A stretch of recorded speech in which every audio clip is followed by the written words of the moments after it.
And when you get tired, that's when you got to dig deep. That's when you need to look at your life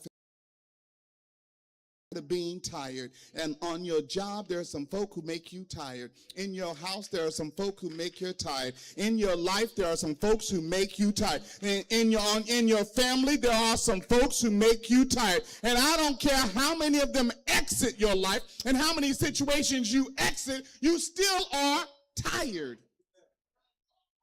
So here my daughter is, texts me at the base of the Brooklyn Bridge. On the Brooklyn side, God be praised, she made it to heaven on earth. And then she texts her daddy and said, Daddy, I made it across.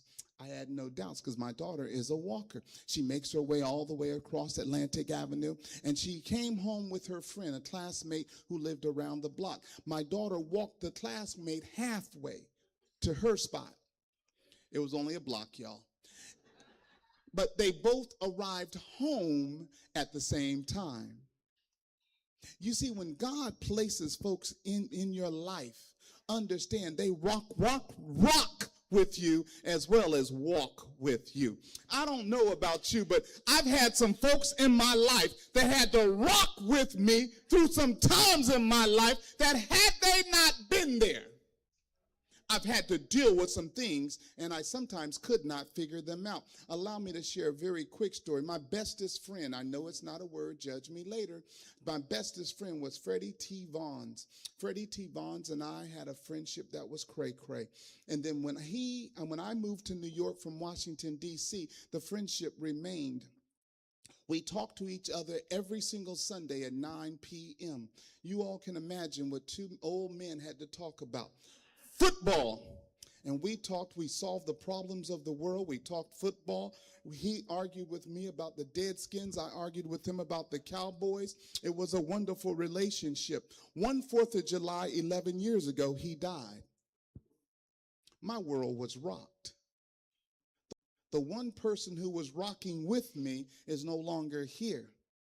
And let me tell you how rocked my world was. I will never forget this. You do know he died. I told you that. We had a funeral. I preached that. You got that. But then by the time I finally got myself home and got myself settled, I made the Sunday phone call.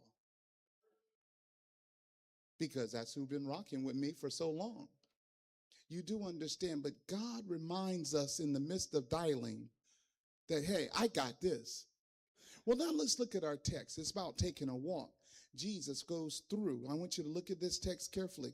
Verse 11, we're going to walk through this together. And it came to pass as he went to Jerusalem. Jesus had a purpose, a destination. My daughter had to get home. Jesus had to get to Jerusalem, where the temple was, to Jerusalem, where the power was, to Jerusalem, where he had to make a difference. But it says that he passed through the midst of Samaria and Galilee. He passed through. Do you all understand there's some things in your life that need to pass through? We need to pass through some places, some situations, and some times in our life that we must pass through. We don't need to stay there. We don't need to build a home there. We don't need to get too acquainted there. We don't need to be happy there. If you want to look at your most miserable moments in your life, you built a camp in the wrong spot. And instead of realizing you're in the wrong spot, you dug deeper and tried to stay longer. Let me assure you, you may not like how God moves people, places, and things out your life. There's a reason they need to be removed.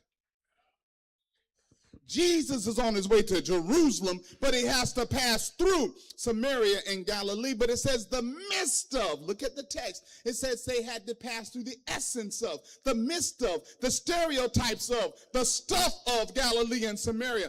Galilee and Samaria represented some folk that Jews didn't want to deal with. Galilee and Samaria represented some ghettos, some hoods. Wherever God sends you, make a difference in somebody's life. Don't go through a situation, end up in a place, and don't leave it better than when you went through it. Because too often in life, we're so selfish, so self-centered, that we only want to pass through and see what we can get out of it.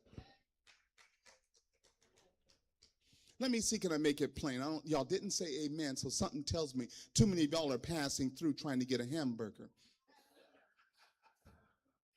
When we're passing through, we're not trying to get a hamburger, we're trying to give. Wherever you're passing through, leave Jesus. Wherever you're passing through, leave the love of Jesus. Wherever you're passing through, howdy and thank you go a very long way. But don't just pass through trying to get, pass through try to give. Jesus is passing through Galilee and Samaria. Drop down to verse 12. It says this, and as he entered a certain village, I was dispelling ourselves, and made it our city. I mean, come on, y'all. West Harlem got a new name? Really? Trying to change Red Hook, the richness of our ports, the ports of Brooklyn, New York, trying to change Red Hook? Columbia Waterfront District. Lord have mercy. The tragedy of that. First of all, I don't even know where Columbia Street is. But we're going to leave them alone. We're going to leave them alone. We're passing through that one. But the reality is, it says a certain city, and I work on 28th and 7th, and they changed that to Nomad. Nomad. Yeah, Nomad. Nomad. North of Madison. No. Don't go, oh. Madison runs north and south. So how can we be north of Madison?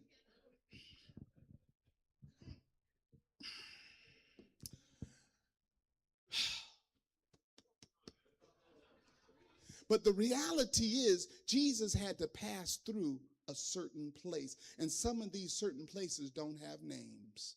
As he's passing through a certain place, just because the place has no names, it does not mean people are not identified. It says that he was passing through a certain place. It does not give a name. He says he encounters 10 lepers. I don't know about you. I told you when you pass through, look to leave some love, some mercy, some grace. But you do realize when you're passing through and you run into 10 people, you do understand 10 lepers are being ostracized. 10 lepers are being dismissed. 10 lepers are being ignored. I don't know about you, but you could easily say they are black, they are women, they are sisters. Therefore, those 10 lepers are my brothers and my sisters. 10 lepers. He meets 10 lepers. And I love this text. The text says he met these 10 lepers and they cry out with a loud voice, Lord, have mercy. They obviously knew who Jesus was. So as you're passing through, if they can see the Jesus in you, they obviously know who you are. And there's nothing greater than when someone recognizes the salvation and the Spirit of God that's in you, then they greet you with the Spirit of love. Then you understand when you're passing through what you're making a difference. They said, Lord, have mercy upon us. And understand, lepers were the ones that were told they had to walk on the other side of the street. Lepers were, that's probably why I'm as big as I am, God be praised. And I had made some, I went in there and had a deep dish pizza and an Italian beef sandwich. Thank you. No, I didn't finish both of them. All y'all wrong. But I went there, and as I came out, there was a man begging. And so people were walking, and the manager says, don't worry about him. I said, why not? He's here every day. That is not a reason not to be concerned. Now, you all need to know some things about me. You can keep a secret. Thank you, baby. I talked to you last time I was here, didn't I? Yeah, none of my business got out. I'm going to talk to you again. I'm special. Yellow cheese bus special. Yeah. Why are they laughing? I'm only talking to you. I'm talking, I got it. And I think I'm cute. And I think I dress well. So this is a horrible combination. But there's one of God's children, my brother, on the street, on the sidewalk, in need. Now, if you know me, you know I don't do cute on the sidewalk and clothes. I don't do that. But you know what? I've never had a situation where I had to do that. So, when I came home and told all my people, my family and everybody, you did what? Shut up story. All I know is, as I'm passing through, he needed to know there's a love of God with him right then and there. This is not about me and my issues. We're going to keep my issues to me, right? Okay. And everything I told y'all, everybody who knows me know I'm that bad. When we're passing through, these 10 lepers were just that man, because people kept stepping over him, stepping around him, did not pay attention to him. Y'all looking at me like, okay, so we know you special. But the question is, how many of you all not as special and do the exact same thing? And I'm not talking about sitting down there. Keep working with me now. We get to verse 11, 13, 12. Where are we? 12, 13. They lift up their voice. And then Jesus says this. Now, this is some major stuff. Jesus says in verse 14, he hears them because they recognize Jesus. What does he say? Go show.